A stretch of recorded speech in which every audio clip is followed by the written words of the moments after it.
na 20ª Conferência Estadual Espírita, com o tema Integrando a Nova Geração.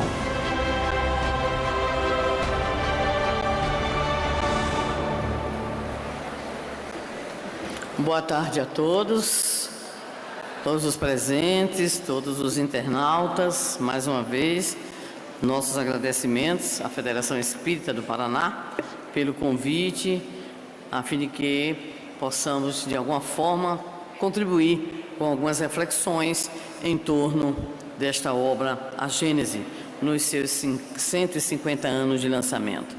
Hoje pela manhã, nós começamos pelo capítulo 1, Caráter da Revelação Espírita, e hoje à tarde nós vamos para o último capítulo, Os Tempos São Chegados, onde Kardec vai nos abordar em 2 itens, muitos conceitos, muitas perspectivas de futuro, culminando com a grande preocupação que toda filosofia deve ter, que é a dimensão pedagógica a que se propõe enquanto elemento norteador das desejáveis transformações que devem ocorrer.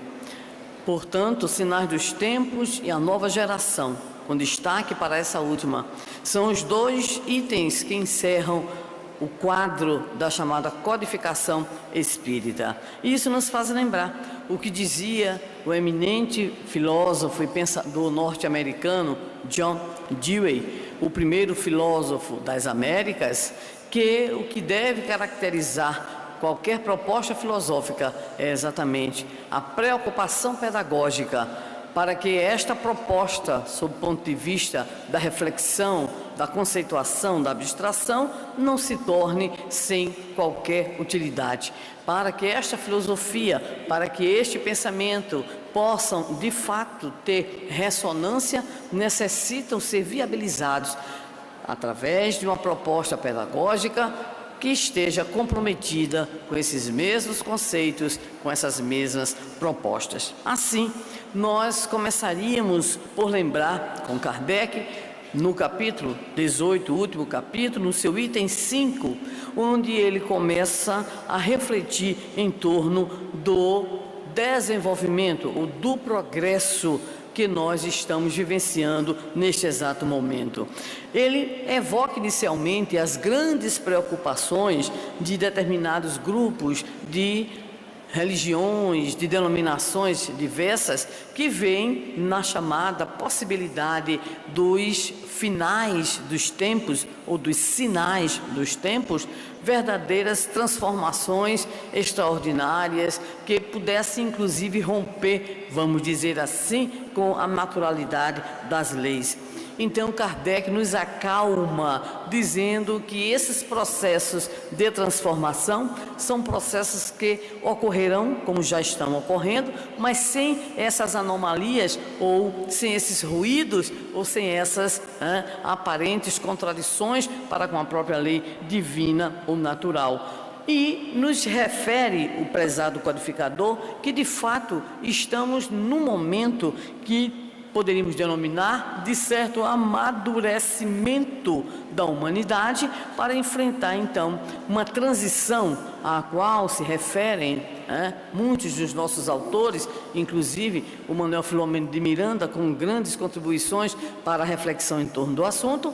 Então Kardec nos diz, estamos num processo de amadurecimento, e esse processo deve ser enfrentado, deve ser compreendido com calma, com serenidade, sem nenhum medo de que de repente os elementos da natureza se insurjam contra aquilo que está posto e nós aí no meio de todas essas situações. Haja vista, no entanto, que de fato muitas problemáticas no que diz respeito ao aspecto propriamente físico, material do nosso planeta ocorrem em razão da interferência do homem, em razão da ação irresponsável do homem, complicando, vamos dizer assim, a própria naturalidade do que seria a nossa vida de relação com a natureza.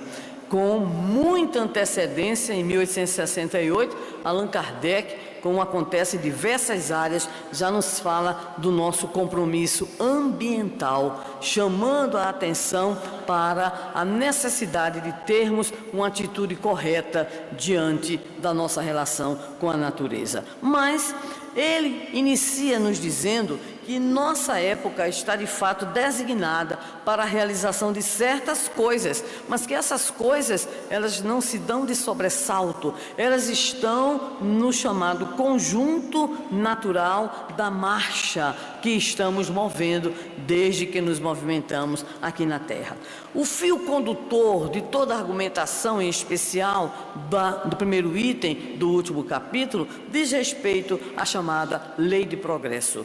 Todos estamos submetidos à lei do progresso, homens e mundos, dimensões materiais do próprio orbe, do próprio globo, mas também e principalmente a dimensão moral e espiritual. E é exatamente sobre ela, ou seja, sobre as mudanças no campo propriamente moral, que ele se deterá. Não apenas no último item, a nova geração, mas desde meados do próprio item, sinais dos tempos. Ele nos dirá que no campo mais propriamente material, nós nos defrontamos com as chamadas sucessivas mudanças ocorridas em nosso próprio orbe. Mas no campo moral, e isso é por demais importante, nós poderemos também observar algumas características das mudanças que deverão se operar, considerando a nossa condição espiritual de planeta de provas e expiações, mas nos dirigindo para o chamado mundo de regeneração. E ele nos diz de uma maneira brilhantemente sintética quais seriam 3 das grandes características do chamado progresso moral. Ele nos fala desenvolvimento da inteligência e, sem dúvida alguma, nós poderíamos até já ficar felizes e sorrirmos dizendo, estamos bem.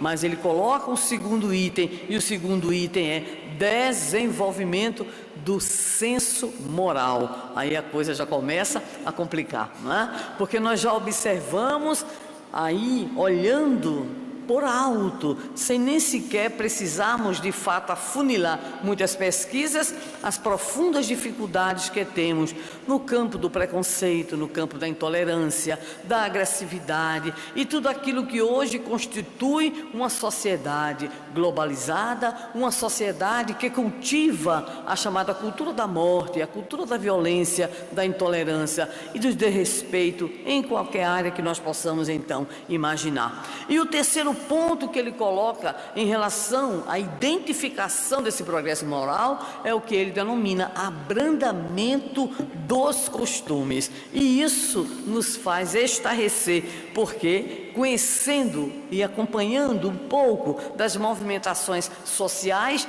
nós ficamos de fato preocupados com esse processo. Aqui é um país extremamente evoluído sob o ponto de vista material, mas que desenvolve uma ação terrível em relação às baleias, às matanças das baleias, que tornam, que a matança torna o mar vermelho, tal a crueldade em país avançado da Europa.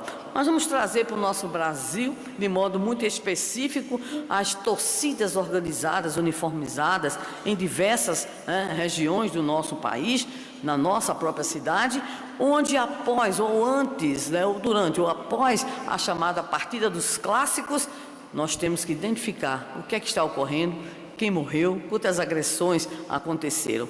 E nem vamos para outros lugares, nem vamos viajar, nem que seja rapidamente, para uma outra cultura, onde determinados costumes, eles raiam a barbárie, considerando que pela manhã eu já fiz uma lista de desgraças, não vou continuar. E eu quero dizer a vocês que foi intriga de Haroldo, eu não tenho uma lista de quem vai morrer já. Meu querido mineiro, me pegou aqui como escriba da relação dos prováveis desencarnantes. Provavelmente eu devo ser a primeira, viajando de avião. Mas vamos lá.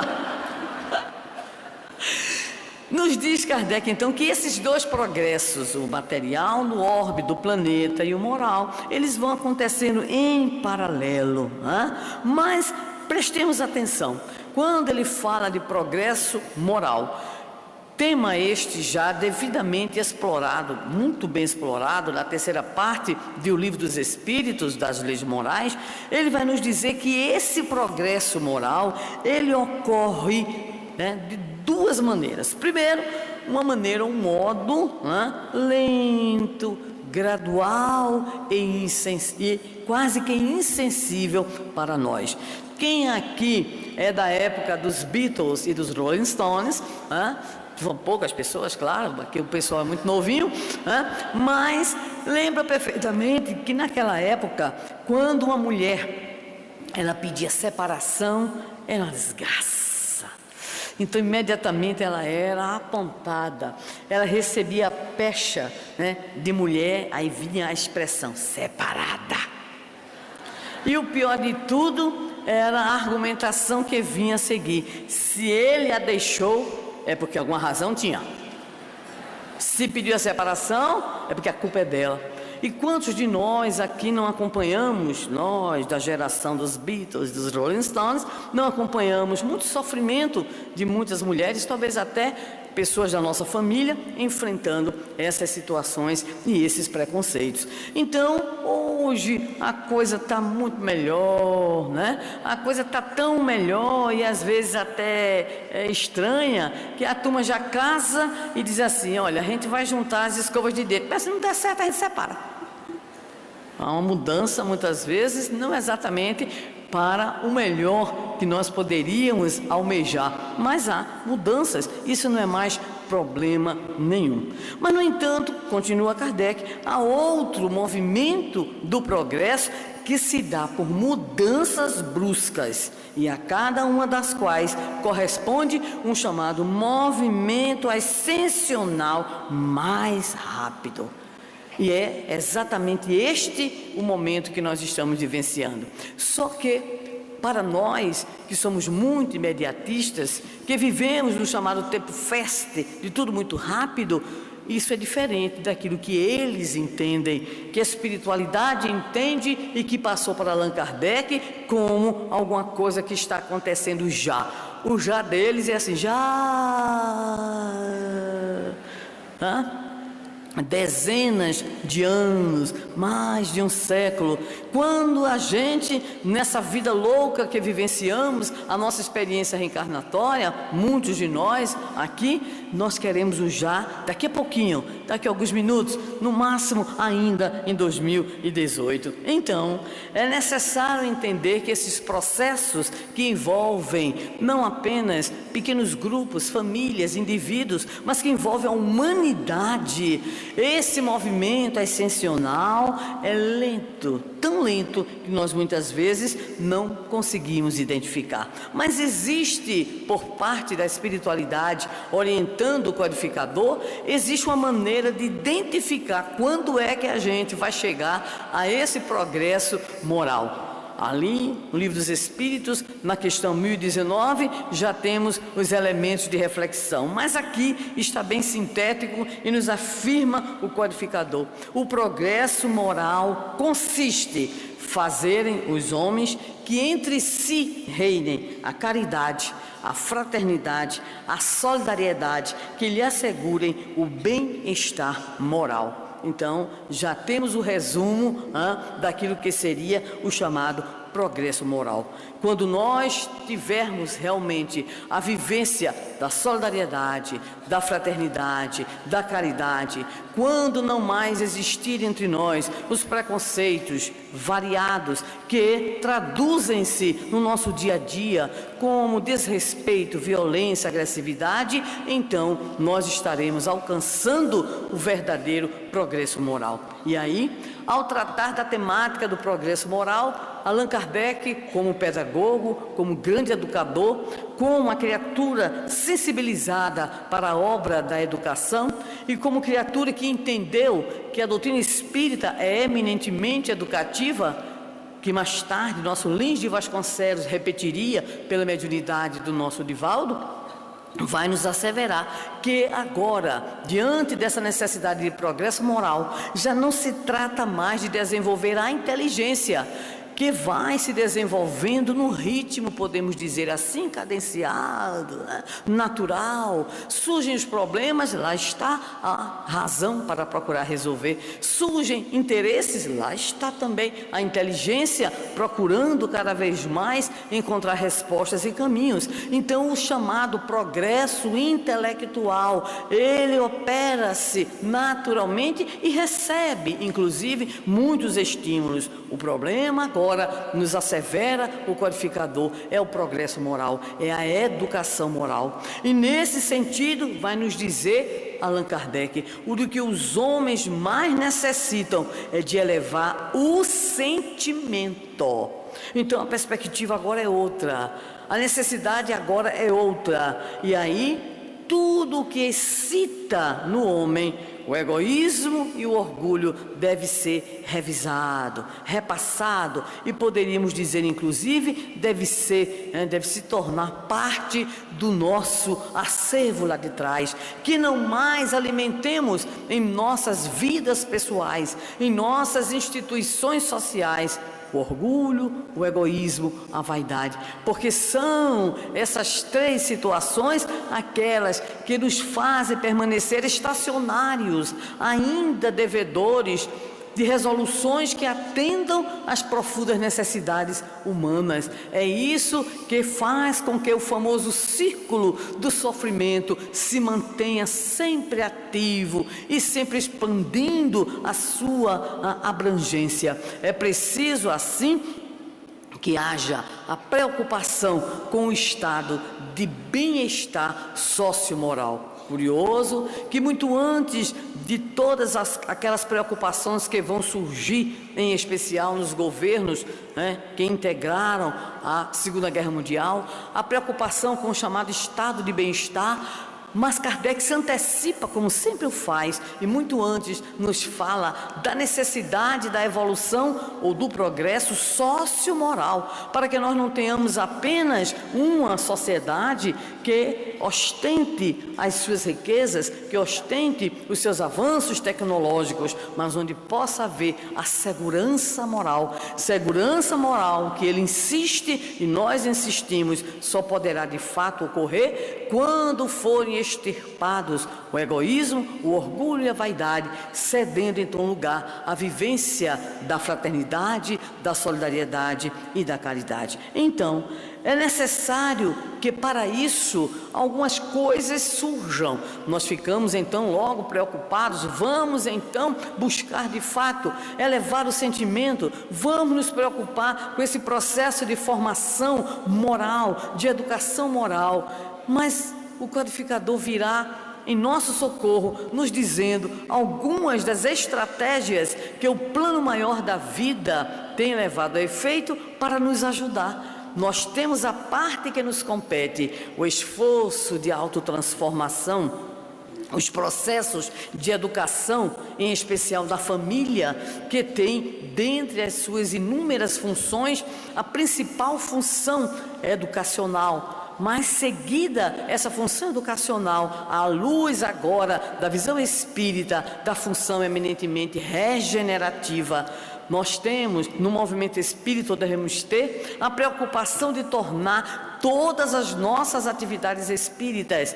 atividades que possuam um sentido educativo, nos afastando um pouco do mero ativismo, para compreendermos que toda atividade na casa espírita deverá estar envolvida, como fez o próprio Cristo em todos os momentos que esteve entre nós, numa atmosfera didática, numa atmosfera de aprendizagem de valores, uma atmosfera capaz de propiciar aqueles que a vivem, que nela estão imersos, o desejo de mudança, o desejo de transformação. Então, a espiritualidade vem nos dizer, através da pena lúcida do nosso codificador, da necessidade de renovação, em especial das ideias. Nós desenvolvendo na nossa terra um trabalho, os nossos irmãos, na área do estudo sistematizado da doutrina espírita, foi criada uma campanha local cujo tema era o seguinte: ideias mudam o mundo, mude você. Então esse slogan criado para a campanha produziu muita discussão, muita reflexão, porque de fato está ancorada na colocação da terceira parte do Livro dos Espíritos: o progresso intelectual engendra o progresso moral. É necessário então oxigenar as próprias ideias, mudar paradigmas, proporcionar à criatura o acesso ao conhecimento libertador, para que ela possa então, a partir daí, sentir-se motivada, inclinada, desejosa das transformações. Não é sem razão que Jesus nos disse, e o apóstolo João, o evangelista João, está registrado no seu capítulo 8, versículo 32: conhecereis a verdade e ela vos libertará. Nos libertará o conhecimento de quê? Nos libertará da ignorância, do fanatismo, dos erros, dos equívocos, da permanência na mesmice. Tudo isso, o processo do conhecimento, ele vem nos apresentar. Mas ainda em João 15, capítulo 15, versículo 15, numa declaração de amor que Jesus faz para nós, ele se referirá também à importância do conhecimento, quando assevera aos seus discípulos: já não vos chamo de servos, porque o servo não sabe o que faz o seu senhor.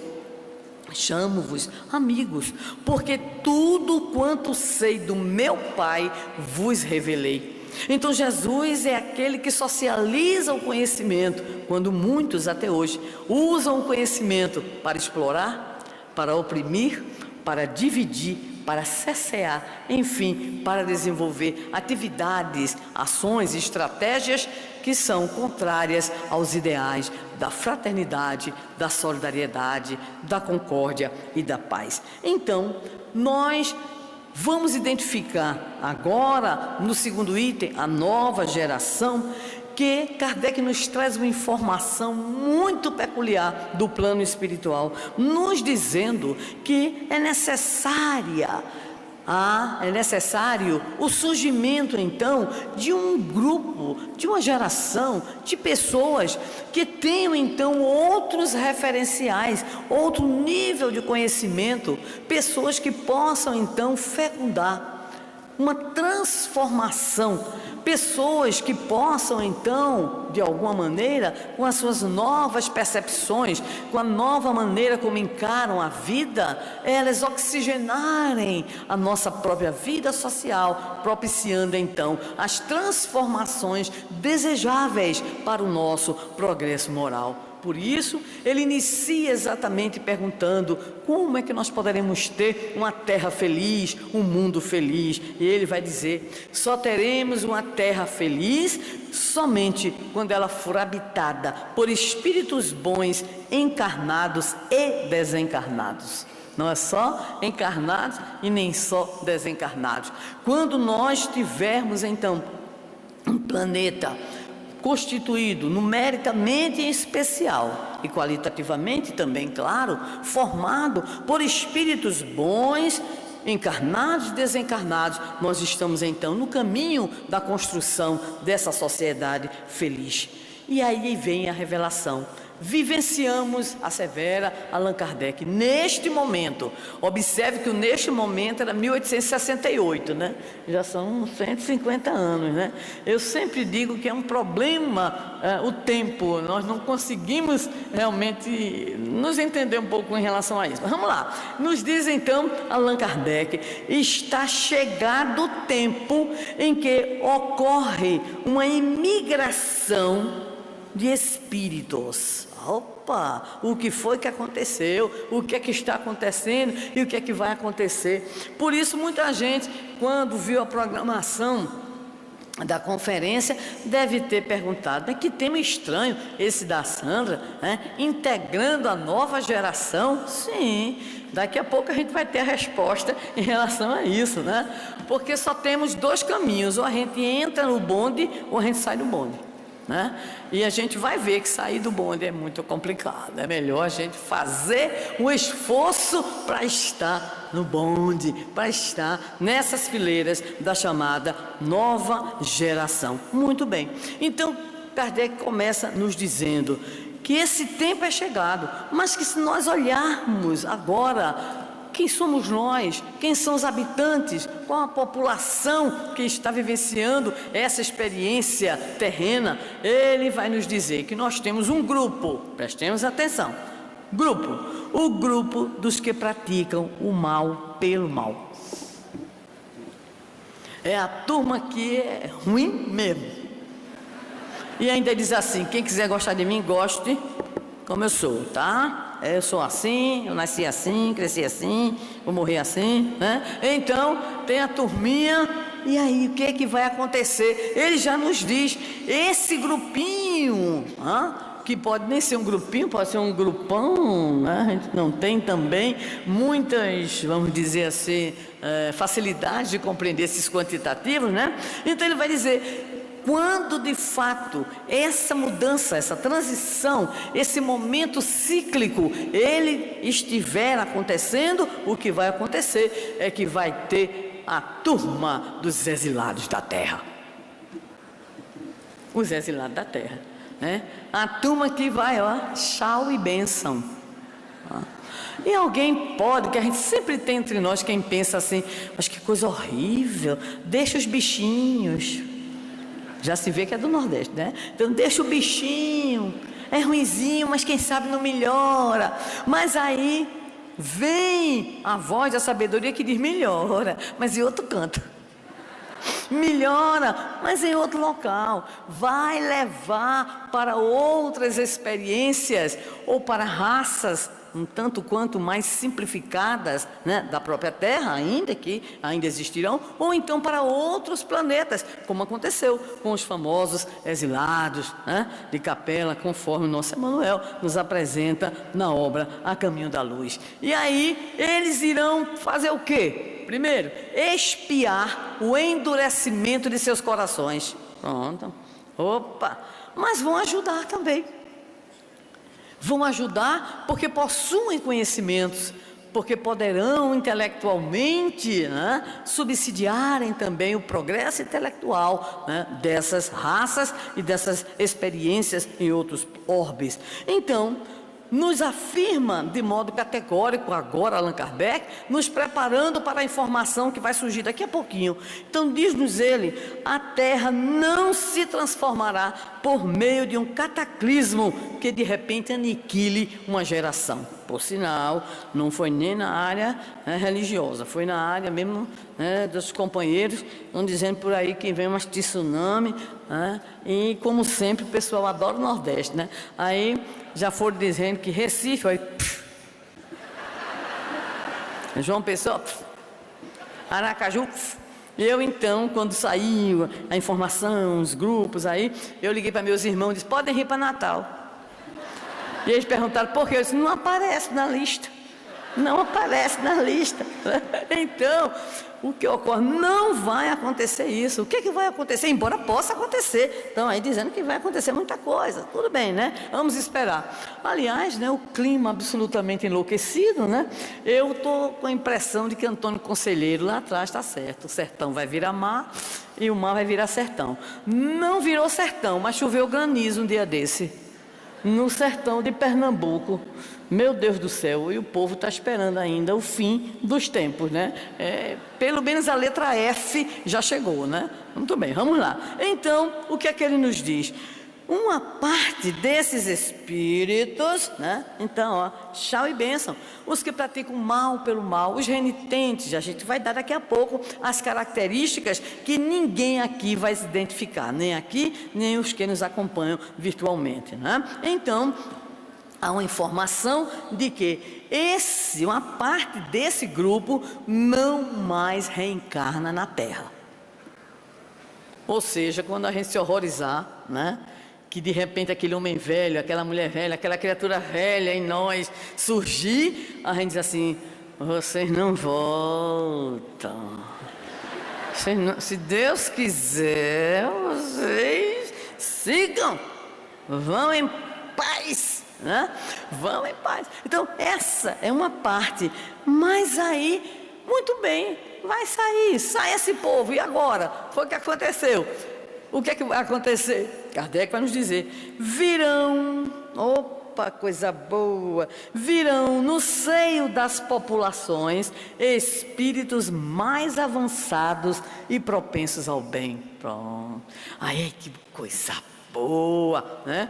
É como se fosse a gente os náufragos. A embarcação está realmente, né, enfrentando muitos problemas em mar alto, e a gente vai receber então, oh meu Deus, que coisa boa, a embarcação que vai nos salvar. Calma, a coisa não é tão fácil quanto se possa então imaginar, né? Mas o que Kardec quis nos dizer é que muito mais do que uma nova geração corpórea, será uma nova geração de espíritos. Ou seja, não será uma mudança por efeitos maravilhosos, sobrenaturais, né? Mas uma espécie de transição. E aí é que vai entrar a nossa preocupação, porque eu também estou preocupada, eu também digo, Senhor, eu acho que eu não faço parte do grupo dos que vão ser exilados.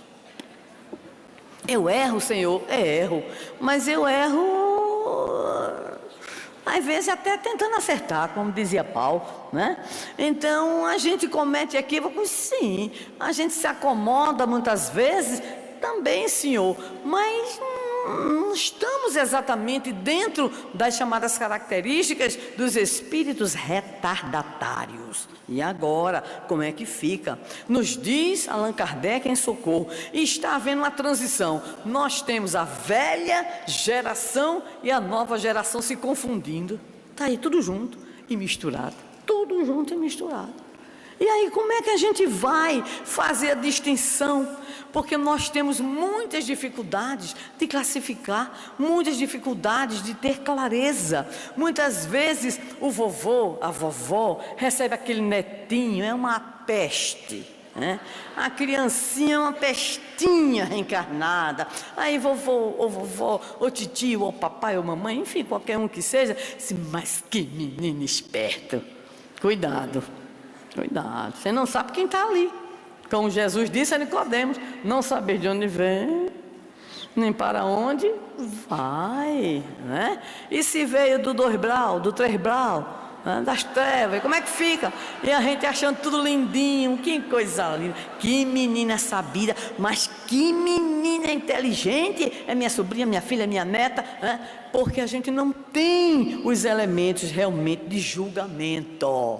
E aí, graças a Deus, o último capítulo da Gênesis vai nos dizer exatamente quais são as características da nova geração que deve vir secundar o movimento de transformação, o movimento regenerador. E quais as características daquele grupinho que é difícil, tá?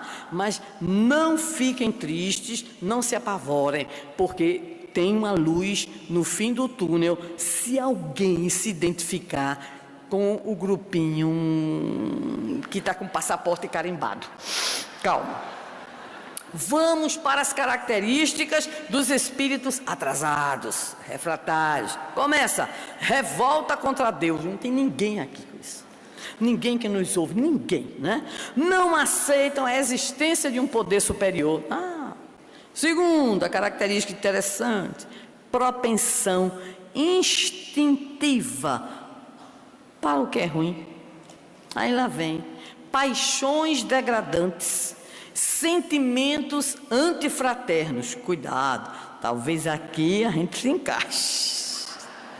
Que sentimentos antifraternos foram elencados? Egoísmo, pronto, acabou-se. Oh meu Deus, já estamos sentindo na fila. Orgulho, inveja, meu Deus do céu, ciúme, falha-me Jesus, apego material, pronto, meu carro, meu iPad, meu iPhone, meu Deus, eu chego a ficar preocupada com isso. Sensualidade, cupidez, avareza. Nossa mãe, nos diz Allan Kardec, esses vícios têm que ser expurgados. Quem ficou com algum desses itens, se acalme. Eu não sou profetisa, não sou, mas eu vou apresentar aos meus queridos irmãos e amigos, apresentando primeiramente a mim, algumas possibilidades de salvação, de encontrarmos o green card para nós, né, buscarmos outras situações. Mas vamos lá, se esse é o grupo atrasado, qual será o grupo que já tem esse progresso feito ou bem adiantado, né? Características da nova geração, prestemos atenção: inteligência e razão geralmente precoces.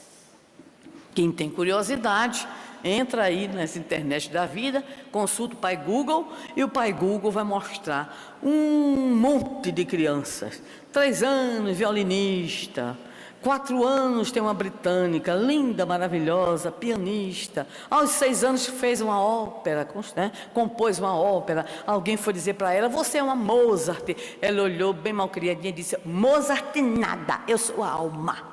O nome dela é Alma, né? Vamos encontrar aqueles que reencarnam e estão dizendo: não, vou descobrir a cura para o câncer. O outro que é adolescente e constitui uma ONG em defesa do meio ambiente e da integração cultural de jovens de continentes e países, né, diferenciados. Então, nós vamos encontrar realmente muitos aí.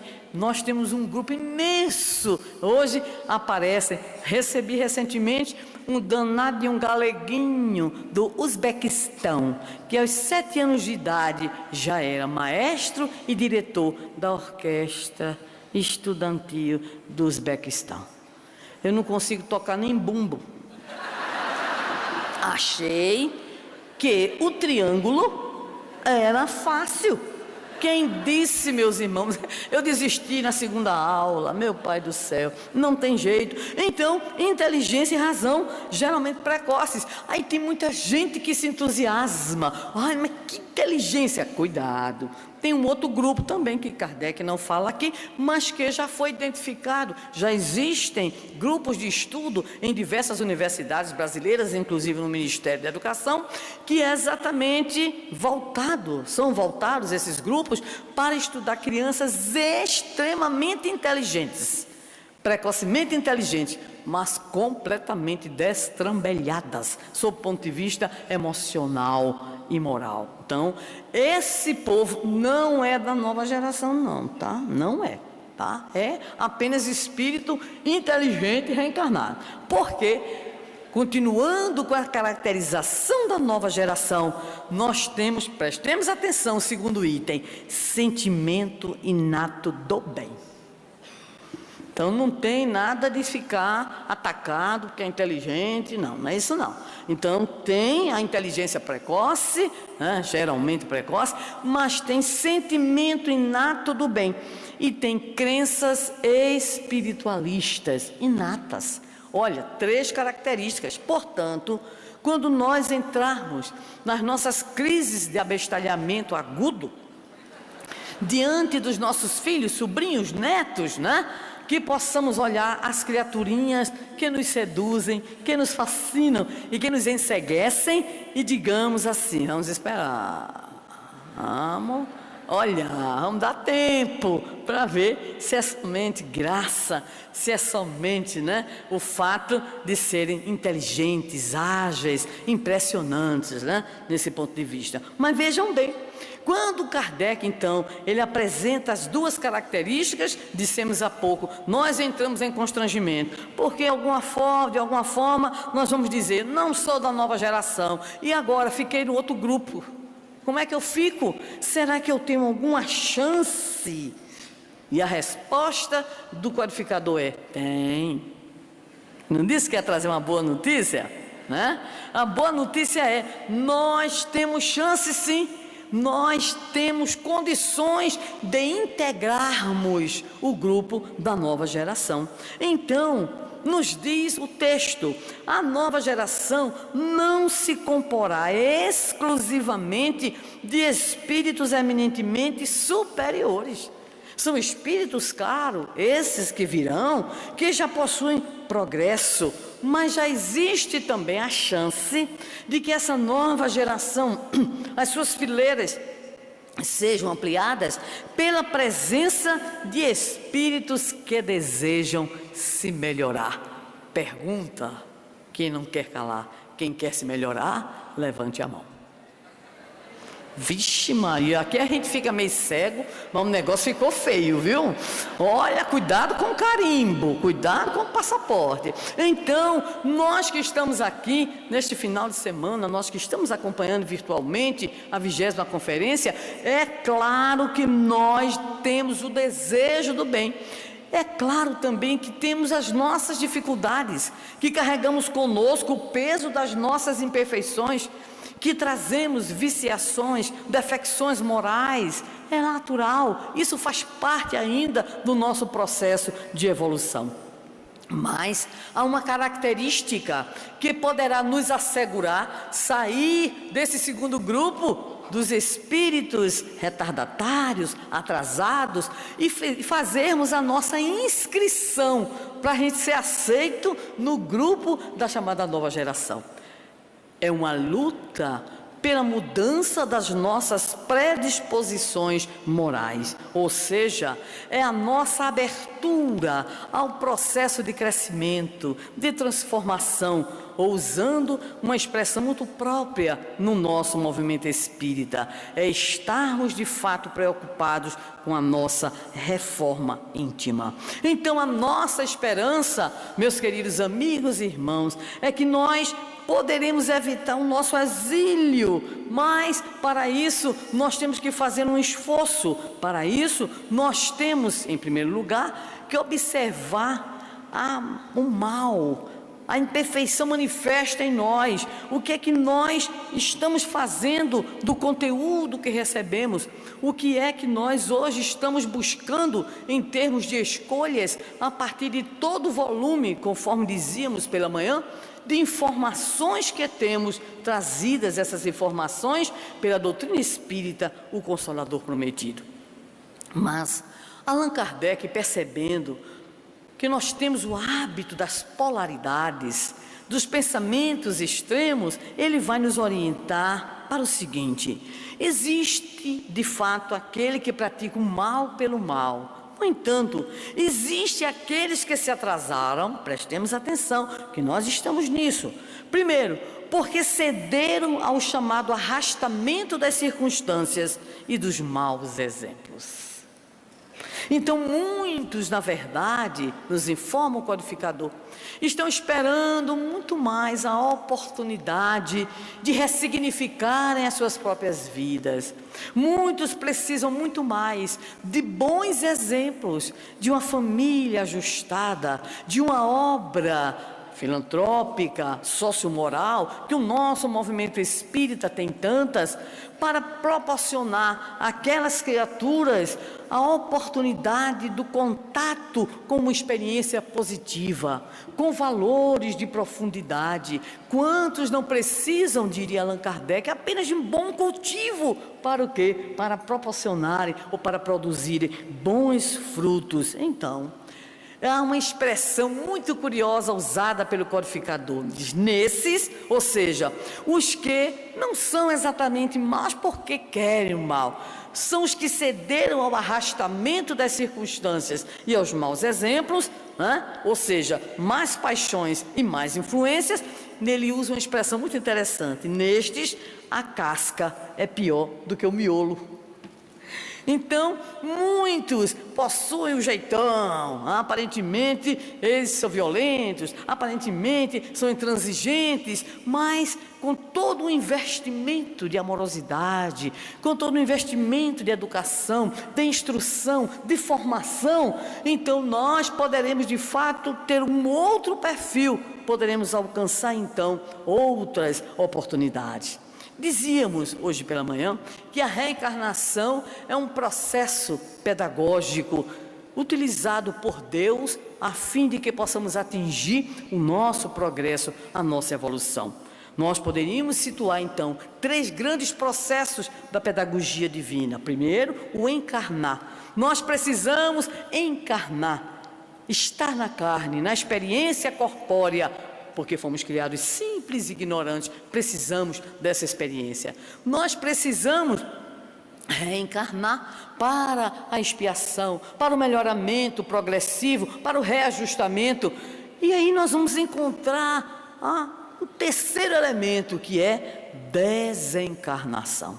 Desencarnar, pois, é também um processo pedagógico para, inclusive, nos afastar de certos condicionamentos, para nos auxiliar a nos libertarmos de certos atavismos que as experiências corpóreas, elas vão nos impregnando. Então, nos diz o codificador, muitos desses espíritos desencarnam, têm a experiência corpórea, se comprometeram de alguma sorte, não fazem parte da nova geração, mas também não fazem parte dos chamados espíritos atrasados. E aí surge o papel dos benfeitores espirituais. Ou seja, desencarnar é preciso. E é bom que a gente desencarne e receba a orientação, o apoio, a influência positiva dos nossos companheiros espirituais. Cultivar boas amizades espirituais é fundamental.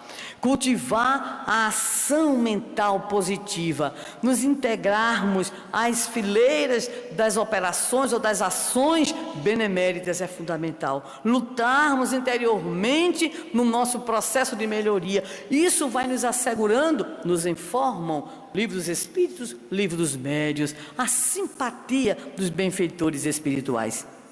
Então, nos diz Kardec, esses espíritos, muitos deles então, ao desencarnarem e ao serem então subtraídos, retirados daqueles ambientes, das más influências, eles lá no plano espiritual também acordam, também despertam, o que significa dizer que a nossa percepção de educação espírita é absolutamente original, porque nós tomamos o espírito aqui e agora, mas sabendo que ele tem um ontem, sabendo que ele tem um amanhã, e nós nos educamos, nós recebemos a influência positiva, nós somos passíveis de transformação aqui, mas também no plano espiritual. Só lermos a obra do Manuel Filomeno de Miranda, da Ivônia Pereira, e em especial do nosso André Luiz, para entendermos que plano espiritual também é plano pedagógico de evolução, de mudança e de crescimento. Então, muitos desses espíritos, eles estarão retornando, vamos dizer assim, com outro pensamento, e a depender, inclusive, de que ambientes estejam, de que tipo de influência eles estarão recebendo, poderão então se afastar daquele grupo que está mais complicado e engrossar então as chamadas fileiras da chamada nova geração. Mas Kardec nos vai oferecer uma outra análise rápida, dizendo que dos espíritos encarnados nós temos duas categorias, de acordo com as chamadas disposições naturais: os retardatários, aos quais nos referimos, e aqueles que querem progredir. Ora, nos diz ele, nós precisamos então alimentar a nossa atitude pessoal, coletiva, institucional, principalmente em termos de movimento espírita. Temos que impregnar toda a nossa ação com este sentido educativo, para que todos aqueles que adentrem as fileiras do Espiritismo possam receber o estímulo para que sigam adiante em seu processo de melhoria espiritual. A grande finalidade do Espiritismo, lembrarmos hoje pela manhã, a partir do capítulo 1, é auxiliar o avanço da humanidade. E o objetivo específico é a formação do homem de bem. Essa formação que se dá através da educação moral, da educação de formação do caráter, que desde cedo deverá ser objeto das nossas preocupações. Ora, nos dará Allan Kardec, no item 31, uma ilustração para termos então uma ideia, ainda que pálida, do que poderá acontecer na sociedade se nós tivermos de fato todo o empenho nesse processo de educação e de progresso moral. Ele diz assim para nós: imagina um regimento militar, esse regimento formado ou composto, na maioria, por homens turbulentos, indisciplinados. E aqueles que nesse regimento são bons, coitadinhos, esses não têm vez, né? Não têm voz, são ridicularizados, muitas vezes são até maltratados. E aí é que vem o interessante da ilustração usada pelo codificador. Imagine que desse regimento fosse retirado daqui a pouco fossem retirados 10, mais adiante fossem retirados 100. Enfim, quando desse regimento forem retirados esses truculentos, violentos, e ficassem então ali presentes os bons, o que é que nós teríamos? Nos diz naturalmente o abrandamento dos costumes. Nós teríamos então a boa ordem sucedendo à desordem. E a expressão usada no final do item 31, assim será a humanidade regenerada. É isso que estará acontecendo. Ou seja, uma geração vai se indo, um grupo vai se indo, não tem mais condições de reencarnar na Terra. Um grupo estará então em seus processos de regeneração em outras dimensões, em outros planos, ou aqui em situações outras. Mas o que ocorrerá é que será fecundado então o solo da transformação pela presença então de outros espíritos. E esses outros espíritos, eles estão chegando já, estarão cada vez chegando mais e mais. Para quê? Para que aquele processo dito anteriormente de mudança não localizada, não pontual, mas para que esse movimento mais global, esse movimento mais geral se possa fazer, a fim de que haja, nos afirma o texto, haja então uma transformação mais rápida, para que nós possamos nos libertar das más influências e principalmente para que as novas ideias, que ideias são essas? As de solidariedade, fraternidade, caridade, respeito, concórdia, paz, possam encontrar um terreno mais propício então à sua germinação. Assim, meus queridos amigos e estimados irmãos, nós estamos sendo convidados pela doutrina espírita, pela espiritualidade, no sentido de buscarmos identificar em nós essas nossas profundas necessidades de transformação moral. Porque basta, assevera Allan Kardec, uma modificação nas suas disposições morais, nas nossas disposições morais, para que de fato ocorra um efeito positivo. Nos afirma na conclusão. O que ocorre atualmente é que, se uma geração inteira, ou seja, se houver cada vez mais um número maior de espíritos que reencarnados estejam então antenados, vinculados com essas propostas de renovação, isso terá um efeito, um desdobramento extraordinário. Por quê? Porque o movimento de regeneração não se fará compulsivamente, mas já está se fazendo a partir de todo o esforço de pessoas e de grupos. Por isso, ele concluirá nos dizendo: opera-se presentemente um desses movimentos gerais destinados a realizar uma remodelação da humanidade. E esse período, claro, diz ele, haverá também a multiplicidade de muitos problemas de ordem física do próprio planeta, não tem problema. Mas o que ocorrerá principalmente é que nós, que hoje possuímos uma nova visão, nós que hoje já entendemos a razão de ser do sofrimento, nós que já conseguimos nos perceber como espíritos imortais, sabemos também que tudo passará, que essas estações não são apenas as estações da natureza, mas também as estações da própria humanidade. Finalmente, Agora, encerrando o texto, poderíamos perguntar: e o que é que a gente vai fazer, Sandra? Para a gente ter, assim, uma certa certeza de que a gente não vai ser exilado. O que é que a gente pode fazer para integrar esse grupo da nova regeneração? Primeiro ponto que está apontado em um livro dos Espíritos. O que nós queremos é o progresso. Então, vamos atrás da chave. A chave do progresso está lá. Parte terceira de O Livro dos Espíritos. O autoconhecimento é a chave do progresso individual. Primeira chave. Então eu vou mergulhar em mim, vou saber, será que eu estou naquele grupo atrasado? Como é que está a minha inveja, meu Deus do céu? Como é que está meu ciúme? Como é que está meu apego às coisas materiais? Minha sensualidade? Estou sendo avarento? Como estou? Né? Então, esse processo de identificação das nossas defecções morais, das nossas problemáticas íntimas, o autoconhecimento, a retirada de nós para dentro do deserto que está em nós.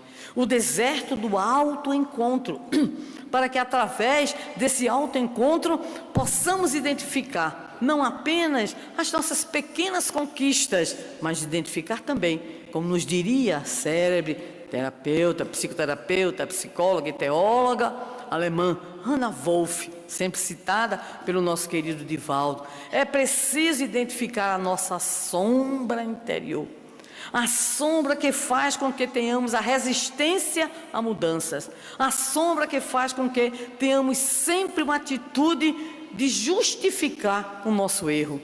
Erramos, mas foi por causa do outro. Erramos, mas foi por causa disso, daquilo.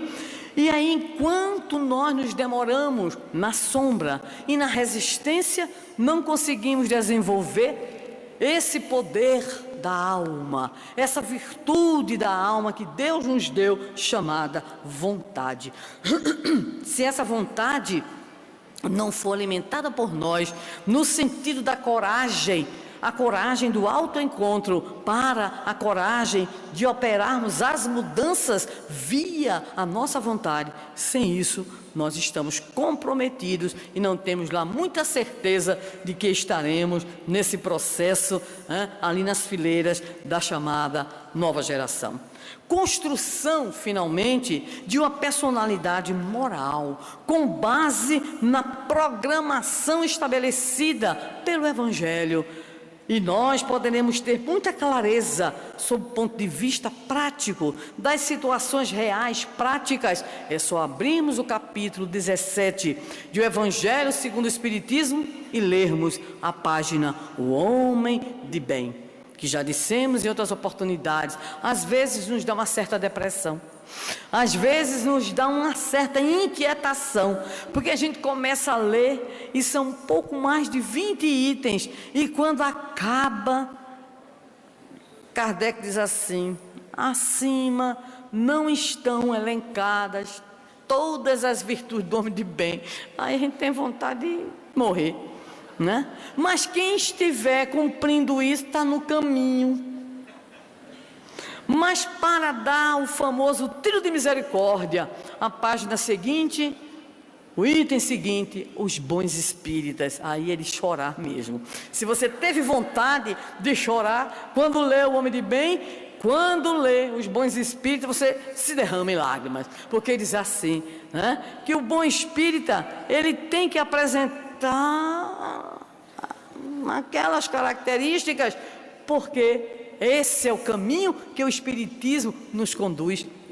É uma proposta de conhecimento, é uma proposta de cosmovisão, é uma proposta de leitura da realidade, mas tudo isso só se completa no processo do chamado ciclo do conhecimento, que de fato atinge a sua plenitude, quando este conhecimento não é só informação, não é só cabeça, é coração, mão, dentro da visão do grande mestre Pestalozzi: conhecer, sentir e agir.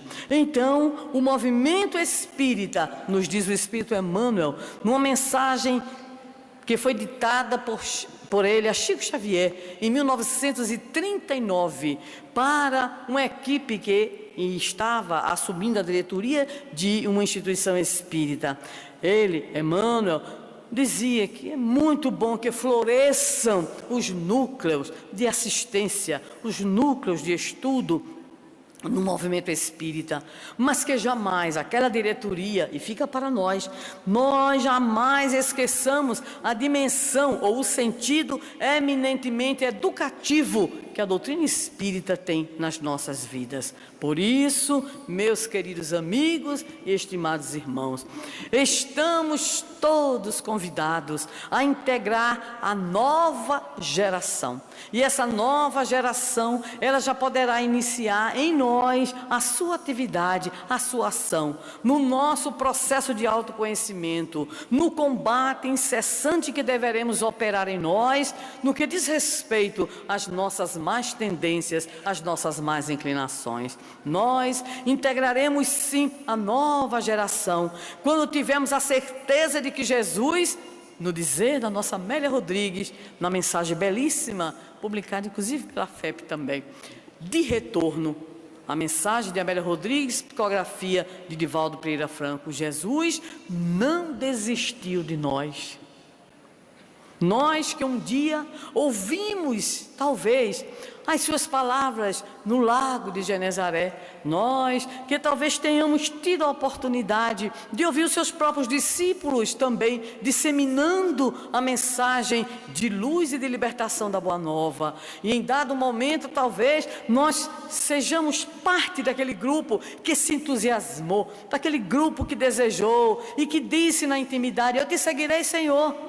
Mas quando as primeiras pedras, os primeiros açoites, as primeiras incompreensões surgiram, nós saímos, nós nos afastamos, nós procuramos outros caminhos, embora mantendo na nossa intimidade a saudade profunda de Jesus, ao identificar que as nossas lutas nos diversos campos das nossas experiências reencarnatórias estavam muito distantes da serenidade da praia ou das praias de Cafarnaum. E aí, atormentados, confusos, nós começamos a meter os pés pelas mãos, querendo servir ao Senhor. Fizemos, na verdade, coisas terríveis, dizendo amar a Jesus, provavelmente enganamos, ou seja, não conseguimos manter a chamada fidelidade a Jesus. Nos preocupamos em mudar os outros. Tivemos, provavelmente, ao longo dos nossos processos reencarnatórios, inúmeras oportunidades de serviço nos diversos quadros reencarnatórios, mediante as nossas necessidades de reajustes e de evolução. Mas o Senhor, como dissemos, não desistiu nem desistirá de nós. E Ele então continua até hoje a nos dizer, como disse um dia, e conforme os registros de João: eu sou o bom pastor, e as minhas ovelhas reconhecem a minha voz e me seguem. Para que possamos alimentar na nossa intimidade o desejo sincero de renovação, de transformação, precisamos desenvolver essa escuta sensível para que a voz do pastor possa nos conduzir nas nossas escolhas, nos ajudar a ter coragem moral no enfrentamento dos desafios e possa principalmente nos dizer na intimidade do coração: tende bom ânimo. Que nesses instantes em que estamos sendo convidados para a grande transformação da Terra, sejamos nós a mudança que queremos ver no mundo, como diria Mahatma Gandhi. Mesmo que tenhamos um raio de ação pequenino, mesmo que a nossa possibilidade de realizações seja muito diminuta aos nossos olhos ainda, não nos inquiete isso, porque afinal de contas, nenhum ato de amor é pequeno, nenhuma ação no bem é pequena. Tudo aquilo que fazemos por amor no interior do nosso lar é contagioso, porque o amor contagia, porque o exemplo no bem contagia, porque tudo aquilo que fazemos no sentido da construção de um mundo melhor é semente que vai encontrar as condições de germinação e de frutificação. Quando nós acompanhamos um evento como este, de milhares de criaturas presentes aqui ou virtualmente acompanhando, nós temos a certeza no nosso coração de que, de fato, conforme o nosso Divaldo falava ontem, os tempos são chegados. E esses tempos chegados são tempos que vão exigir de nós alguns sacrifícios. O sacrifício da coerência, o sacrifício de buscarmos ser melhores hoje do que ontem, o sacrifício de identificar as nossas próprias limitações, mas dizermos, conforme os discípulos disseram a Jesus, diante de uma multidão de 4.000 homens, e aí calculamos aí, pelo menos mais umas 8.000 pessoas, porque só contavam os homens, né? E aí, diante do fenômeno conhecido como a multiplicação dos pães e dos peixes, os discípulos foram a Jesus, dizendo: Senhor, despede a multidão que nos acompanha desde manhã, desde cedo, para que possam ir atrás de alimento. E aí Jesus olha para eles, os discípulos, e diz assim: alimentai eles. Eu fico pensando na cara dos discípulos. Senhor, acho que o Senhor não escutou muito bem, né? São de homens 4.000 homens, imaginando que são 4.000 homens, as mulheres são mais metidas, umas 8.000 mulheres, né? Cada uma carregando um menino, enfim, né? Os velhos, ou seja, era gente que não acabava mais, e Jesus disse para eles: alimente. Mas Senhor, né? Devem ter feito uma cara tão estranha, que o Senhor olhou para eles e resolveu o problema, perguntou: o que tendes? Não, Senhor, a gente tem aqui 5 pães e 3 peixes, ou o contrário, eu nunca sei, né? 3 peixes e 5 pães, mas a conta é essa. Jesus disse: dê para cá, passe para cá. E fez o maior festival gastronômico que se tem notícia, porque foi tanto pão,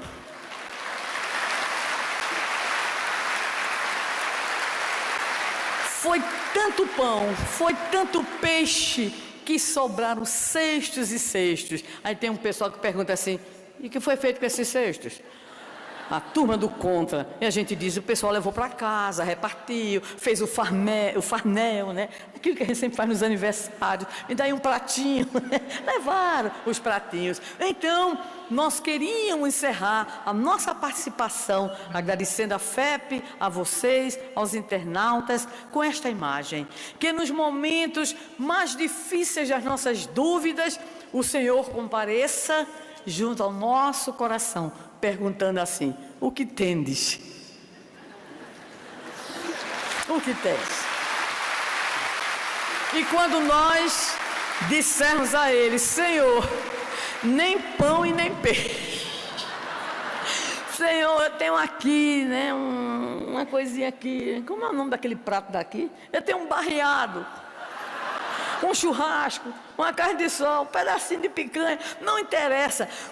Que nós apresentarmos a Ele, Ele operará então o grande fenômeno de multiplicação do pouco que tivermos. Que Jesus nos abençoe e que juntemos no movimento espírita os nossos poucos, que evitemos a projeção individual, que evitemos a nossa disputa por isso ou por aquilo, mas que possamos, num movimento de aglutinação, de união e de unificação, juntar um pouco de cada um de nós e dizermos ao Senhor: aqui tendes. Muito obrigado.